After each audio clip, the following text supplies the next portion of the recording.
அஸ்ஸலாமு அலைக்கும் வரஹ்மத்துல்லாஹி வபரகாத்துஹு. மீன் வயிற்றிலிருந்து வெளிவந்த நபி யூனுஸ் அலைஹிஸ்ஸலாம் அவர்களின் வாழ்க்கை வரலாற்றை பற்றி பார்ப்போம். ஈராக் நாட்டின் தஜ்லா நதிக்கரையோரத்தில் உள்ள யூனுஸ் நபி மலை என்ற பெயரில் பிரசித்தி பெற்ற ஒரு குன்று உள்ளது. அப்பகுதியில்தான் நைனுவா என்ற பெயருடன் ஒரு நகரம் இருந்தது. அந்நகரில் சுமார் 1,00,000 பேர் வாழ்ந்து கொண்டிருந்தனர். இவர்கள் அனைவரும் விக்கிரக தொழும்பர்களாக இருந்தனர். அவர்களது பாதங்கள் 3 அடி நீளமுள்ளதாக இருந்தது. ஹஸ்கியா என்பவர் இஸ்ரவேலர்களின் அரசராக இருந்தார். நைனுவா மக்கள் இஸ்ரவேலர்கள் மீது படையெடுத்து அவர்களில் பலரை சிறைபிடித்து கொண்டனர். அவர்களை மீட்க அரசனின் ஆணைப்படி யூனுஸ் நபி அவர்கள் நைனுவா சென்றார்கள். அந்த நகரை முல்இப் இப்னுல் இர்ஷா என்ற அரசன் ஆண்டு வந்தார். யூனுஸ் நபி அவர்கள் அந்த அரசனிடம் போய், நான் தான் பனு இஸ்ரவேலர்களின் நபி என்று கூறினார்கள். கூறிவிட்டு, நீங்கள் விக்கிரகத் தொழும்பை விட்டுவிட்டு முஸ்லிமாகி விட வேண்டும் என்று சிறையில் அடைச்சு வச்சிருக்கிற இஸ்ரவேலர்களை விட்டு விடுங்க என்று அந்த அரசனிடம் கூறினார்கள். அதற்கு அந்த அரசன் யூனுஸ் நபியை ஏளனமாக பார்த்து சிரித்தான். சிறையில் அடைத்து வைத்திருந்த இஸ்ரவேலர்களையும் விடுதலை செய்யவில்லை. ஆனால் யூனுஸ் நபி அவர்கள் தொடர்ந்து 3 தினங்கள் வரை இதே கோரிக்கையை அரசனிடம் சொல்லிக்கிட்டே இருந்தாங்க. அவன் அந்த விஷயத்தை காது கொடுத்து கேட்கவே இல்லை. அதற்கு யூனுஸ் நபி அரண்மனையை விட்டு வெளியே வந்துட்டாங்க. அதற்கு பிறகு அந்த ஊருக்குள் சென்று மக்களிடம் இஸ்லாமிய பிரச்சாரம் செய்தாங்க. யூனுஸ் நபி மக்களிடம் சென்று விக்கிரக வணக்கத்தை விட்டு விடுங்க, அல்லாஹ்வை மட்டும் வணங்குங்க என்று வீதியிலும் வீடுகளிலும் இரவும் பகலும் மக்களிடம் சொல்லிக்கிட்டே இருந்தாங்க. ஆனால் அந்த மக்களில் ஒருவர் கூட இஸ்லாத்தை ஏற்கவே மாட்டேன்னு சொல்லிட்டாங்க. இதை கண்ட அந்த அரசன் யூனுஸ் நபி அவர்களை சிறையில் அடைத்து அவர்களுக்கு சாப்பாடும் தண்ணீரும் கொடுக்காமல் ரொம்ப கொடுமைப்படுத்தினான். ஆனால் யூனுஸ் நபி அவர்கள் சிறையில் தெம்பாகத்தான் இருந்தார்கள். சிறையில் வேலை பார்த்து கொண்டிருந்த சில வேலைக்காரர்கள் யூனுஸ் நபியிடம் சென்று கேட்டாங்க, நீங்க எப்படி சாப்பாடும் தண்ணீரும் இல்லாம இவ்வளவு தெம்பா இருக்கீங்க என்று கேட்டார்கள். அதற்கு யூனுஸ் நபி, எனக்கு அல்லாஹ் தினமும் சொர்க்கத்தில் இருந்து உணவு தருகிறான், அதனைத்தான் நான் சாப்பிட்டு வருகிறேன் என்று கூறினார்கள். அந்த சிறையில் வேலை செய்பவர்கள் இதை கேட்டதும் மிகவும் ஆச்சரியப்பட்டு, எங்களுக்கும் இது போலவே கிடைக்குமா என்று கேட்டாங்க. அதற்கு யூனுஸ் நபி அவர்கள், ஆம், அல்லாஹ் நாடினால் கிடைக்கும் என்று கூறினாங்க. அதற்கு பிறகு சிறையில் வேலை பார்ப்பவர்களும் இஸ்லாத்தை ஏற்றுக்கொள்ள தயாராகிட்டாங்க. இந்த செய்தி அரசருக்கு தெரிய வந்துச்சு. யூனுஸ் நபி அவர்களை அந்த அரசன் சிறை சேதம் செய்ய முடிவெடுத்தான். ஆனால் மந்திரிகள் பயமுறுத்தியதால் அந்த யோசனையை கைவிட்டு விட்டான். ஆனால் அந்த அரசன் யூனுஸ் நபியையும் அவர்களின் குடும்பத்தார் அனைவரையும் அந்த ஊரை விட்டே விரட்டி விட்டான்.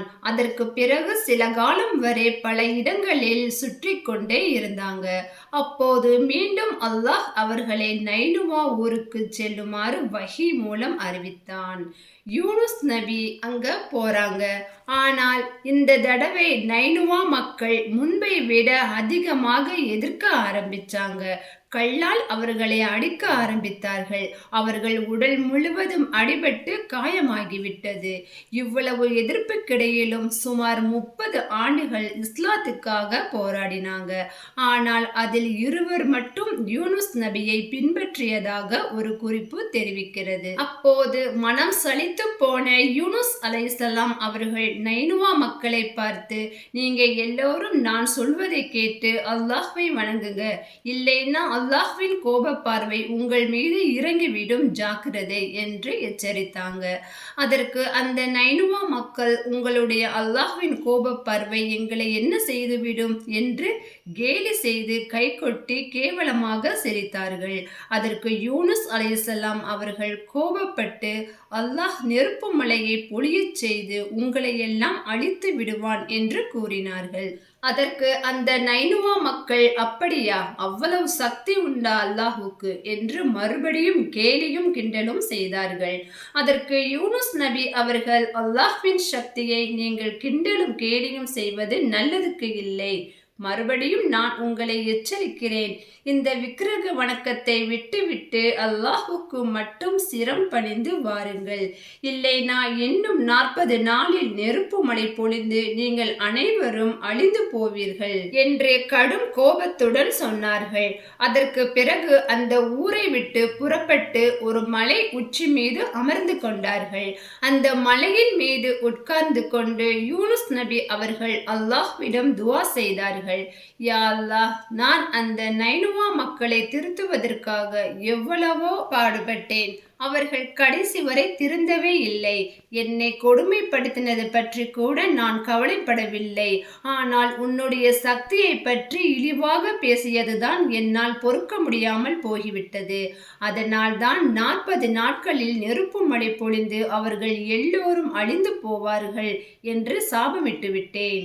யா அல்லாஹ், நான் கூறியபடி 40 நாட்கள் ஆனதும் அவர்கள் மீது நெருப்பு மழை பொழிந்து நான் கொடுத்த வாக்கை நிறைவேற்றுவார் என்று துஆ செய்து கொண்டு இருந்தார்கள். யூனுஸ் நபி அவர்கள் சொன்ன 40 நாட்களில் 39 நாட்கள் கழிந்து விட்டது. அம்மக்களில் சில பேருக்கு ஒருவித பயம் இருந்தது. அந்த 40வது நாள் வந்தது. அந்த நாளில் அரசனும் மக்களும் வானத்தை பார்த்து கொண்டு குடை நடுங்கி போய் இருந்தனர். அப்போது பொழுது விடிந்து தென்றல் காற்று ஜிலு என வீச ஆரம்பித்ததுமே எல்லோருக்கும் ஆச்சரியமாக இருந்தது. அந்த யூனுஸ் எவ்வளவு பெரிய பொய் சொல்லி நம்மை ஏமாற்றி விட்டார். நல்ல வேளை அவர் பேச்சை கேட்டு நமது தெய்வங்களை வணங்குவதை நிறுத்தவில்லை என்று பேச ஆரம்பிச்சாங்க. இதனை கண்ட அரசனுக்கு கோபம் வந்தது. யூனுஸை பிடித்து தண்டனை கொடுக்க சொல்லி ஊர் மக்களுக்கு அறிவிப்பு கொடுத்து விட்டான். சிறிது நேரத்திற்குள் திடீரென சூழ்நிலை மாற துவங்கியது. தென்றல் காற்று ஓயத் தொடங்கி லேசான விஷக்காற்று வீச ஆரம்பித்தது. போக போக பார்த்தா அதன் வேகமும் உஷ்ணமும் கூடிக்கொண்டே சென்றதாம். அடுத்து யாருமே எதிர்பாராத வண்ணம் சிவப்பு மேகங்கள் தீப்பிழம்புகள் பொழியத் தொடங்கின. இத்தகைய பயங்கர நிலை ஏற்பட்ட பிறகுதான் அந்த மக்களுக்கு யூனுஸ் அலைஹிஸ்ஸலாம் அவர்களின் சொல்லில் நம்பிக்கை வந்துச்சாம். அப்போது அந்த மக்களில் சில பேர் யூனுஸ் நபியை தேட ஆரம்பிச்சாங்க. ஏனென்றால் அல்லாஹ்வின் கோபத்தை தணிக்க யூனுஸ் நபியிடம் துஆ செய்ய சொல்லலாம்னு தேடினார்கள். அரசனும் தன்னுடைய முந்தைய உத்தரவை மாற்றி யார் ஹல்ரத் யூனுஸ் அலைஹிஸ்ஸலாம் அவர்களை தேடி என்னிடம் அழைத்து வருவார்களோ அவர்களுக்கு பொற்காசுகள் தருவதாக அறிவித்து விட்டான். அந்த ஊர் மக்கள் அனைவரையும் நெருப்பு மழை நிற்கும் வரை சஜிதாவில் விழுந்து பாவ மன்னிப்பு கேட்டுக்கொண்டே இருங்கள் என்று உத்தரவு போட்டான். அப்போது அந்த அரசனும் சஜிதாவில் சிரம் வைத்து அழுது புலம்பி பாவ மன்னிப்பு கேட்க ஆரம்பித்து விட்டான். நைனுவா மக்கள் அனைவரும் அரசனும் அல்லாஹ்விடம் சிரம் பணிந்து பாவ மன்னிப்பு கேட்டவுடன் அல்லாஹ் அந்த மக்கள் அனைவரையும் மன்னித்து நெருப்பு மழையை நிறுத்திவிட்டு மீண்டும் தென்றல் காற்றை வீசச் செய்து விட்டான். அதனால் அந்த நைனுவா நகர மக்கள் அவங்க வணங்கி வந்த விக்கிரகங்களை எல்லாம் அடித்து நொறுக்கி ஏக வல்லவன் அல்லாஹ்வை வணங்க ஆரம்பித்து விட்டார்கள். நைனுவா ஊரில் ஏற்பட்ட இந்த மாற்றம் நபி யூனுஸ் அலைஹிஸ்ஸலாம் அவர்களுக்கு யாரும் சொல்லவில்லை. அதனால் யூனுஸ் நபி அவர்கள் 40 நாட்கள் கழித்த பின்பு அவர்கள் மலை உச்சியிலிருந்து இறங்கி அந்த ஊருக்கு நடந்து சென்றாங்க. அந்த ஊரில் நபி யூனுஸ் அலைஹிஸ்ஸலாம் அவர்கள் சொன்னபடி நெருப்பு மழை பெய்திருக்கிறதா என்று பார்க்க சென்றார்கள். ஆனால் அங்குள்ள மக்கள் சந்தோஷமாக இருப்பதை கண்ட யூனுஸ் அலைஹிஸ்ஸலாம் அவர்கள், நான் இட்ட சாபப்படி அல்லாஹ்விடம் நான் கேட்ட துஆ ஏற்றுக்கொள்ளப்படவில்லையா என்று வருத்தப்பட்டார்கள். அதோடு அந்த ஊருக்குள் நான் நுழைந்தால் நான் பொய் சொல்லிவிட்டேன் என்று அந்த ஊர் மக்கள் என்னை திட்டுவார்களோ என்று யூனுஸ் நபி அவர்கள் பயந்தார்கள். என்ன செய்வது என்றே தெரியவில்லை. எல்லாம் அல்லாஹ்வின் நாட்டப்படியே நடக்கும் என்று கால் போன போக்கில் நடக்க ஆரம்பிச்சாங்க. அப்படி நடந்து கொண்டிருக்கும் போது கடல் தெரிஞ்சது. அந்த கடலில் கிளம்புவதற்காக ஒரு கப்பல் தயாராகி நின்றது. அந்த கப்பலில் ஏறி வேறு எங்கேயாவது போயிடலாம் என்று நினைத்தார்கள். அந்த கப்பலில் உள்ள மாலுமியிடம் அனுமதி கேட்டு கப்பலில் ஏறிக்கொண்டார்கள். யூனுஸ் நபியின் அந்த கள்ள கபடமற்ற தோற்றமும் அருள் சுரக்கும் முகமும் அங்குள்ள எல்லோருடைய உள்ளத்தையும் கவர்ந்தது. அந்த கப்பலில் உள்ள எல்லோரும் யூனுஸ் நபியின் தேவைகளை பூர்த்தி செய்வதில் ரொம்ப ஆர்வம் காட்டினாங்க. திடீரென்று கப்பல் நடுக்கடலில் நின்று விட்டது. அப்போது அங்குள்ள மாலுமி கப்பலை முழுமையாக சோதித்து பார்த்தான். அதில் எந்த கோளாறும் இல்லை என்று தெரிய வந்தது. அதனால எல்லோரும் யோசிச்சு பார்த்ததுல அந்த காலத்தில் ஒரு எஜமானுக்கு கட்டுப்படாதவர் தெரியாமல் ஓடி வந்து கப்பலில் ஏறிக்கொண்டால் அந்த கப்பல் நடுக்கடலில் நின்று விடுமாம். அதனால அங்குள்ள மாலுமி, உங்கள யாராவது ஒருவர் உங்கள் எஜமானுக்கு கட்டுப்படாமல் இங்கு வந்து ஏறிக்கொண்டீர்களா? அப்படி யாராவது இருந்தா இந்த கப்பலை விட்டு இறங்கி விடுங்கள், இல்லனா இந்த கப்பலில் உள்ள அனைவருக்கும் ஆபத்து வந்துவிடும் என்று கூறினான். சிறிது நேரம் வரை கப்பலை அமைதியாக இருந்தது. கடைசியில ஒரு ஓரத்தில் உட்கார்ந்திருந்த யூனுஸ் அலைஹிஸ்ஸலாம் அவர்கள், நான் தான் அந்த குற்றவாளி. என் எஜமான் எனக்கு போட்ட கட்டளையை நான் செய்யாமல் என்னுடைய எஜமானிடம் சொல்லாமல் ஓடி வந்து இந்த கப்பலில் ஏறிக்கொண்டேன். தயவு செய்து என்னை தூக்கி கடலில் எறிந்து விடுங்கள் என்று யூனுஸ் நபி கூறினார்கள். கப்பலில் உள்ள அனைவரும் ஆச்சரியப்பட்டு நின்றாங்க. அவங்க யாரும் யூனுஸ் நபி சொன்னதை நம்பவில்லை. அதோடு யூனுஸ் நபி சொன்னாங்க, நான் சொல்றது பொய்ன்னு நினைக்கிறீர்களா? இல்லை, உண்மைதான். நான் என்னுடைய எஜமானின் அனுமதி இல்லாமல் தான் ஓடி வந்தேன். என் ஒருவருக்காக நீங்கள் எல்லோரும் ஆபத்தில் மாட்டிக்கொள்ள வேண்டாம் என்று சொன்னாங்க. அப்பவும் யாரும் ஒத்துக்கல. அப்போது யூனுஸ் அலைஹிஸ்ஸலாம் அவர்கள் கூறினார்கள், இந்த கப்பலில் உள்ள அனைவருடைய பெயரையும் சீட்டில் எழுதி குலுக்கி போடுவோம்.